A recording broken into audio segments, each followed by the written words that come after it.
టమాటా రసం ఇలా చేశారంటే పిల్లలైనా పెద్దలైనా గిన్నె ఖాళీ చేయాల్సిందే. చేసేద్దాం రండి. సింపుల్ అండ్ టేస్టీగా భలే ఉంటుంది.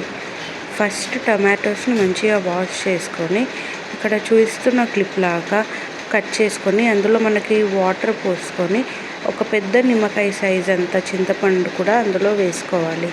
నెక్స్ట్ ఇందులోనే కొంచెం పసుపు, కారం, ఉప్పు అన్నీ వేసుకొని స్టవ్ మీద పెట్టేసి టమాటా అనేది సాఫ్ట్ అయ్యేంత వరకు ఉంచుకోవాలి.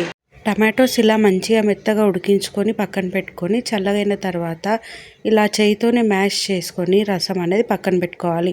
మీరు ఈ స్టేజ్లోనే కావాలి అనుకుంటే కొన్ని మిరియాలు దంచేసుకొని వేసుకోవచ్చు అండ్ మిరపకాయలు కూడా వేసుకోవచ్చు. బట్ నేను ఇక్కడ ఏం వేయట్లేదు. నెక్స్ట్ రసం పక్కన పెట్టుకున్న తర్వాత తాలింపు కోసం ఒక గిన్నె తీసుకోవాలి. గిన్నెలో కొంచెం ఆయిల్ వేసుకొని ఆయిల్ హీట్ అయిన తర్వాత అందులో కొంచెం ఎండుమిరపకాయలు, ఆవాలు, జీలకర్ర, కరివేపాకు ఉంటే కరివేపాకు వేసుకోండి, టేస్ట్ ఇంకా బాగుంటుంది. అండ్ కొంచెం పసుపు వేసి అవి చిటపటలు ఆడిన తర్వాత ముందుగా మనం ప్రిపేర్ చేసుకున్న రసం అనేది కూడా ఇందులో వేసుకొని ఒక 1 మినిట్ ఉంచి దించేసుకొని వేడి వేడి అన్నంతో తింటే ఉంటుంది. ఆహా, భలే ఉంటుంది. ట్రై చేసి చూడండి.